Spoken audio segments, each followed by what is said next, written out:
Kozhikode vigil കൊലക്കേസിൽ നിർണായക വഴിത്തിരിവുണ്ടായ വാർത്താദിനമാണിന്ന്. സരോവരത്തെ ചതുപ്പിൽ നടത്തിയ തെരച്ചിലിൽ വിജിലിന്റേത് എന്ന് കരുതുന്ന അസ്ഥികൾ കണ്ടെത്തി. തലയൊട്ടി ഒഴികെയുള്ള 10-ലേറെ അസ്ഥിഭാഗങ്ങളാണ് കണ്ടെത്തിയത്. മൃതശരീരം കെട്ടിത്താഴ്ത്തിയ കല്ലും കണ്ടെത്തിയിട്ടുണ്ട്.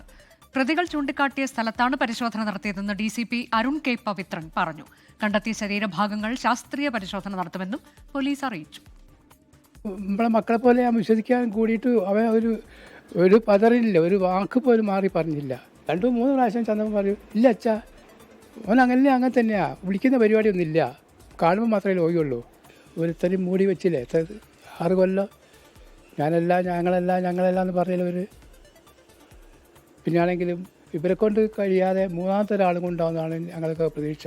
അല്ലാതെ ഇവരെ സ്വയം ബുദ്ധിയല്ല ചെയ്യുമോ എനിക്ക് തോന്നുന്നില്ല. 3ാമതൊരാളും കൊണ്ടാവും. ഒരാളെ കൊണ്ട് കിട്ടാന്ന് പറഞ്ഞില്ലേ, അപ്പോൾ അയാളോട് കിട്ടിക്കാണെങ്കിൽ ഇതിൻ്റെ കേസിന് പൂർണ്ണമായിട്ട് പുറത്ത് വരും. പിന്നെ അസ്ഥി പെറുക്കിയിട്ട് കടലിൽ കൊണ്ടുപോയിട്ടോലെ അതെന്തിനെന്ന് പോലീസാൻ ചോദിച്ചപ്പോൾ ഞങ്ങൾ അവനെ കർമ്മം ചെയ്താണ്. അവനെ കർമ്മം ചെയ്യാൻ ആരാ, ഒരച്ഛനോ ബാക്കിയുള്ള കളിക്കുക.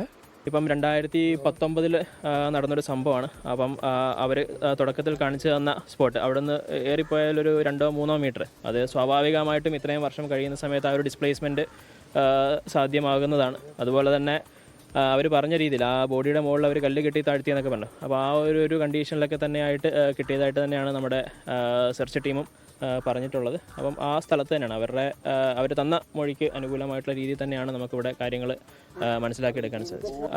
ഇനി നമുക്ക് ഈ പറയുന്ന രീതിയിൽ ഇതിൻ്റെ പോസ്റ്റ്മോർട്ടം നടത്തേണ്ടതുണ്ട്. അതിനുശേഷം ഇതിൻ്റെ DNA എക്സാമിനേഷന് വേണ്ടി ഫോറൻസിക് ലാബിലേക്ക് അയക്കേണ്ടതുണ്ട്. അതിനുശേഷം മാത്രമാണ് നമുക്കിത് വിജിലിൻ്റേതാണ് എന്ന് കൺഫേം ചെയ്ത് പറയാൻ പറ്റുന്നത്. ഈ വിഷയത്തിൽ വന്ന 2 പ്രതികരണങ്ങൾ അതാണ് പ്രേക്ഷകർ കണ്ടത്. ഒന്ന് DCPയുടെ, മറ്റൊന്ന് പിതാവിന്റെ പ്രതികരണമാണ്. വിജിലന്റെ പിതാവിന്റെ പ്രതികരണം. കേസിലെ പ്രതികൾ വലിയ ക്രിമിനലുകളാണ്, ഒരാൾ കൂടി കൊലപാതകത്തിന് പിന്നിലുണ്ട് എന്നൊക്കെയുള്ള കാര്യങ്ങളാണ് അദ്ദേഹം 24-നോട് പറഞ്ഞത്. മിഥില ബാലൻ വിശദാംശങ്ങളുമായി. മിഥില, ഈ സംഭവം നടന്നത് 2019-ലാണ്. അതിനുശേഷം തിരച്ചിലൊക്കെ തുടങ്ങി ഇപ്പോൾ 7 ദിവസം പിന്നിടുമ്പോൾ വളരെ നിർണായകമായൊരു വഴിത്തിരിവല്ലേ ഇന്നുണ്ടായത്. തലയോട്ടി കണ്ടെത്താൻ കഴിഞ്ഞിട്ടില്ല എന്നാണ് ഞാൻ മനസ്സിലാക്കുന്നത്. മറ്റ് അസ്ഥിഭാഗങ്ങൾ ഏതാണ്ട് മുഴുവനും തന്നെ കിട്ടിയിട്ടുണ്ട് അല്ലേ? തീർച്ചയായും 8ാമത്തെ ദിവസമാണ് തിരച്ചിലിന്റെ ഇന്ന്. ആ 8ാമത്തെ ദിവസമാണ് നിർണായക വഴിത്തിരിവിലേക്ക് അന്വേഷണ സംഘം എത്തിയത്. 53 അസ്ഥിഭാഗങ്ങളാണ് കണ്ടെത്തിയിട്ടുള്ളത്. ഇതിൽ അനൂജ പറഞ്ഞതുപോലെ തലയോട്ടി കണ്ടെത്താൻ കഴിഞ്ഞിട്ടില്ല. ഇപ്പോഴും ആ പ്രദേശത്ത് തിരച്ചിൽ പുരോഗമിക്കുന്നുണ്ട്. ഈ ഒരു തലയോട്ടി കണ്ടെത്താനായിട്ടുള്ള 2019-ലാണ് വിജിലിനെ കാണാതായത്. അന്ന് സാധാരണ ഒരു മിസ്സിംഗ് കേസ് പോലെ രജിസ്റ്റർ ചെയ്ത ഒരു കേസ്. പിന്നീട് സിറ്റി പോലീസ് കമ്മീഷണറുടെ നിർദ്ദേശപ്രകാരം ഇത്തരത്തിലുള്ള മിസ്സിംഗ് കേസുകൾ വീണ്ടും അന്വേഷിക്കാനുള്ള ഒരു തീരുമാനത്തിലേക്ക് പോയി. അങ്ങനെയാണ് ഈ വിജിൽ കേസും അന്വേഷണ പരിധിയിൽ വരുന്നത്. അന്ന് ഈ നിലവിൽ ഇപ്പോൾ കസ്റ്റഡിയിലുള്ള 2 പ്രതികൾ, അതായത് 1-ാം പ്രതി നിഖിലും 3-ാം പ്രതി ദീപേഷും, ഈ 2 പ്രതികളെയും അന്നും ചോദ്യം ചെയ്തിട്ടുണ്ടായിരുന്നു. പിന്നീട് വീണ്ടും ഈ മിസ്സിംഗ് കേസുകൾ വീണ്ടും അന്വേഷിച്ചു തുടങ്ങിയപ്പോൾ ഇവരെ വീണ്ടും ചോദ്യം ചെയ്തു. അന്ന് ഈ മൊഴിയിൽ വൈരുദ്ധ്യം തോന്നി. പിന്നീട് സയന്റിഫിക് തെളിവുകളെല്ലാം വെച്ച് നടത്തിയ ഒരു പരിശോധനയിലും ചോദ്യം ചെയ്യലിലുമാണ് പ്രതികൾ കുറ്റം സമ്മതിച്ചത്. അങ്ങനെയാണ് കഴിഞ്ഞ മാസം 25-ന് ഈ ഒരു പ്രതികളുടെ അറസ്റ്റ്, ഈ 2 പേരുടെ അറസ്റ്റ് നടക്കുന്നു. ആ 2 പേരുടെ അറസ്റ്റിന് പിന്നാലെ ഇവരെ ചോദ്യം ചെയ്തപ്പോഴാണ് ഇത്തരത്തിൽ ഇവർ 4 പേരും, അതായത് വിജിൽ ഉൾപ്പെടെ 4 പേരും ഈ സരോവരത്തെ ഈ ഒരു ചതുപ്പിന് സമീപം വെച്ച് മയക്കുമരുന്ന് ഉപയോഗിച്ചു. ഇതിൽ 1-ാം പ്രതി നിഖിൽ വിജിലിന്റെ ശരീരത്തിൽ അമിത അളവിൽ മയക്കുമരുന്ന് കുത്തിവെക്കുന്നു. അങ്ങനെ വിജിലിന് ബോധം പോകുന്നു. ബോധം പോയി ആ വിജിലിനെ രക്ഷപ്പെടുത്താനുള്ള ഒരു ശ്രമം അവർ അവിടെ നടത്തിയിട്ടുണ്ടായിരുന്നു. പക്ഷേ വിജിലിന് ബോധം വന്നില്ല. ഇതിനെ തുടർന്ന് 2 ദിവസം കഴിഞ്ഞ് വീണ്ടും ഈ സ്ഥലത്ത് ഇവർ എത്തുന്നു, മരിച്ചതായി ഉറപ്പിക്കുന്നു. അതിനുശേഷം ഈ ഒരു ചതുപ്പിൽ കല്ല് കെട്ടി താഴ്ത്തുന്നു. ഇങ്ങനെയായിരുന്നു പ്രതികളുടെ മൊഴി. ഇതിന് പിന്നാലെ അന്വേഷണ സംഘം ആദ്യം 3 ദിവസത്തേക്ക് പ്രതികളെ കസ്റ്റഡിയിൽ വാങ്ങി. 3 ദിവസത്തേക്ക് കസ്റ്റഡിയിൽ വാങ്ങി നടത്തിയ പരിശോധനയിൽ ഒന്നും കണ്ടെത്താൻ കഴിഞ്ഞില്ല. വിജിലിന്റെ ഒരു ബൈക്ക് മാത്രം കണ്ടെത്താൻ കഴിഞ്ഞു. ആ ബൈക്ക് കണ്ടെത്തിയത് കല്ലായി റെയിൽവേ സ്റ്റേഷന് സമീപത്ത് വെച്ചായിരുന്നു. മറ്റൊന്നും തന്നെ കണ്ടെത്താൻ കഴിഞ്ഞിട്ടുണ്ടായിരുന്നില്ല. പിന്നീട് വീണ്ടും പ്രതികളെ കസ്റ്റഡിയിൽ വാങ്ങി. കഴിഞ്ഞ ദിവസം 5 ദിവസത്തേക്ക് കസ്റ്റഡിയിൽ വാങ്ങിയിട്ടുണ്ടായിരുന്നു. ആ 5 ദിവസത്തേക്ക് കസ്റ്റഡിയിൽ വാങ്ങി നടത്തിയ പരിശോധനയിൽ ആദ്യം ഷൂ കണ്ടെത്തി. അത് പ്രതികൾ തിരിച്ചറിഞ്ഞു. പിന്നീട് ഇന്നിപ്പോൾ കസ്റ്റഡി അവസാനിക്കുന്ന ദിവസമായിരുന്നു. രാവിലെ 7:30-ക്ക് അന്വേഷണ സംഘം ഒപ്പം തന്നെ സന്നദ്ധ പ്രവർത്തകരും അവിടെ തിരച്ചിൽ നടത്താൻ ആരംഭിച്ചിട്ടുണ്ട്, തിരച്ചിൽ തുടങ്ങിയിട്ടുണ്ട്. ആ ഒരു തിരച്ചിലാണ് വഴിത്തിരിവുണ്ടായത്. വിജിലിന്റേതെന്ന് കരുതുക എന്ന് പറയാൻ കാരണം സ്ഥിരീകരണം വരേണ്ടത് DNA പരിശോധന ഉൾപ്പെടെ വരേണ്ടതുണ്ട്. അതാണിതിപ്പോൾ ഈ പ്രതികൾ ചൂണ്ടിക്കാട്ടിയ ഭാഗത്ത് തന്നെയാണ് തെരച്ചിൽ നടത്തിയത്. അവിടെ നിന്ന് തന്നെയാണ് ഇത് കിട്ടിയിട്ടുള്ളത്. ചവിട്ടിത്താഴ്ത്താൻ ഉപയോഗിച്ച കല്ലുൾപ്പെടെ കണ്ടെത്തിയിട്ടുണ്ടെങ്കിൽ പോലും മിഥില പറഞ്ഞതുപോലെ അതിലൊരു ശാസ്ത്രീയ പരിശോധന ആവശ്യമാണ്. ഇത് വിജിലിന്റെ തന്നെയാണ് എന്നത് ഉറപ്പുവരുത്തേണ്ടതുമുണ്ട്. അതിന്റെ നടപടിക്രമങ്ങൾ എങ്ങനെയാണ്?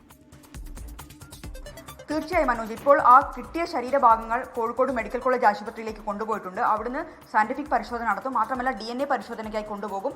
ആ വിജിലിൻ്റേത് തന്നെയാണ് എന്ന് സ്ഥിരീകരിച്ചതിന് ശേഷം മാത്രം ബന്ധുക്കൾക്ക് വിട്ടു നൽകും. മാത്രമല്ല ഈ കേസിൽ ഇനി ഒരാൾ കൂടി പിടിയിലാകാനുണ്ട്. രണ്ടാം പ്രതി രഞ്ജിത്ത്. ഈ പ്രതി ഒളിവിലാണ്.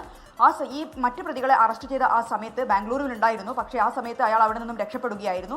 ഫോൺ ഉൾപ്പെടെ സ്വിച്ച് ഓഫ് ആണ്. എന്തുതന്നെയായാലും ആ പ്രതിയെ തേടിയുള്ള ഒരു അന്വേഷണത്തിലേക്ക് ഈ അന്വേഷണ സംഘം കടന്നിട്ടുണ്ട്.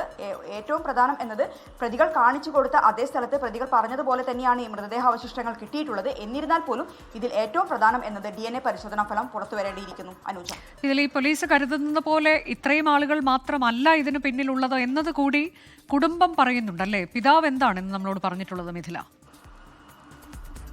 പിതാവ് പറഞ്ഞൊരു കാര്യം എന്നത് ഈ കൂടെ നടന്ന ആളുകൾ തന്നെ, സുഹൃത്തുക്കൾ തന്നെ ഇങ്ങനെ ചെയ്യും എന്ന് താൻ കരുതിയിട്ടുണ്ടായിരുന്നില്ല. ഈ വിജിലിനെ കാണാനില്ല എന്ന് പറഞ്ഞ സമയത്തെല്ലാം തന്നെ ഈ സുഹൃത്തുക്കളടുത്ത് ഇക്കാര്യം ചോദിച്ചിട്ടുണ്ടായിരുന്നു. പക്ഷേ ഇതുമായി ബന്ധപ്പെട്ട ഒരു കാര്യവും വിട്ടു പറഞ്ഞിട്ടില്ല. തങ്ങൾക്ക് അറിയില്ല എന്ന മറുപടിയാണ് ലഭിച്ചിട്ടുള്ളത്. മാത്രമല്ല ഇപ്പോൾ അറസ്റ്റിലായ 2 പേർ മാത്രം ഇത് ചെയ്യില്ല, ഒരാൾ കൂടിയുണ്ട്. അത് അന്വേഷണ സംഘത്തിനും കൃത്യമായി അറിയാം. ഈ ഒരു സംഘത്തിൽ അന്ന് 4 പേരായിരുന്നു ഉണ്ടായിരുന്നത്. വിജിലിനെ മാറ്റി നിർത്തിയാൽ മറ്റു 3 പേർ. ഇതിൽ 2 പേർ പിടിയിലായിട്ടുണ്ട്. ഇനി ഒരാളെ കൂടി പിടികിട്ടാനുണ്ട്. ഇതിൽ രണ്ടാം പ്രതി രഞ്ജിത്താണ്. ആ രഞ്ജിത്ത് ഒളിവിലാണ്. ഈ മറ്റ് 2 പ്രതികളെ അതിൽ ഒരാളെ നിഖിലിനെ ബാംഗ്ലൂരുവിൽ നിന്നാണ് എടുത്തത്. ആ ബാംഗ്ലൂരുവിൽ നിന്ന് നിഖിലിനെ അറസ്റ്റ് ചെയ്യുന്ന സമയത്ത് ഈ രണ്ടാം പ്രതി രഞ്ജിത്തും ആ പരിസരങ്ങളിൽ ഉണ്ടായിരുന്നു. പക്ഷേ പോലീസിന് കണ്ടെത്താൻ കഴിഞ്ഞില്ല. അവിടെ നിന്ന് രക്ഷപ്പെടുകയായിരുന്നു. ഇപ്പോൾ ഈ ഒരു പ്രതിയുടെ ഫോൺ ഉൾപ്പെടെ സ്വിച്ച് ഓഫ് ആണ്. എന്തുതന്നെയായാലും ഉടൻ തന്നെ ആ പ്രതിയെ പിടികൂടാൻ കഴിയും എന്ന പ്രതീക്ഷയിൽ തന്നെയാണ് അന്വേഷണ സംഘമുള്ളത്. അനുജ, അതാണ് വിജിൽ കൊലക്കേസിലാണ് ഇന്ന് നിർണായക വഴിത്തിരിവുണ്ടായത്. സരോവരത്തിൽ തിരച്ചിൽ നടത്തി 8 ദിവസം പിന്നിടുമ്പോൾ അസ്ഥികഷ്ണങ്ങളാണ് കിട്ടിയത്. തലയോട്ടി കണ്ടെത്താൻ കഴിഞ്ഞിട്ടില്ല. പക്ഷേ ഏതാണ്ട് മുഴുവൻ അസ്ഥികഷ്ണങ്ങളും ലഭിച്ചിട്ടുണ്ട് എന്നതാണ്. മൃതദേഹം ചവിട്ടിത്താഴ്ത്താൻ ഉപയോഗിച്ച കല്ലുൾപ്പെടെ ഇത് ലഭിച്ചിട്ടുണ്ട് എന്നുള്ളതും വളരെ പ്രധാനമാണ്. പ്രതികൾ ചൂണ്ടിക്കാട്ടി എടുത്ത് നടത്തിയ പരിശോധനയിലാണിത്. ഇനി ശാസ്ത്രീയമായി തെളിയിക്കേണ്ടതുണ്ട് ഈ അസ്ഥികൾ വിജിലിൻ്റേതാണ് എന്നത്. ലോകത്തെവിടെയായാലും ഏത് സമയത്തും 24 വാർത്തകളും ഓഗ്മെന്റഡ് റിയാലിറ്റി പാക്കേജുകളും എക്സ്പ്ലെയിനറുകളും വിശദമായി കാണാൻ ഞങ്ങളുടെ യൂട്യൂബ് ചാനൽ നിങ്ങൾക്ക് സബ്സ്ക്രൈബ് ചെയ്യാം.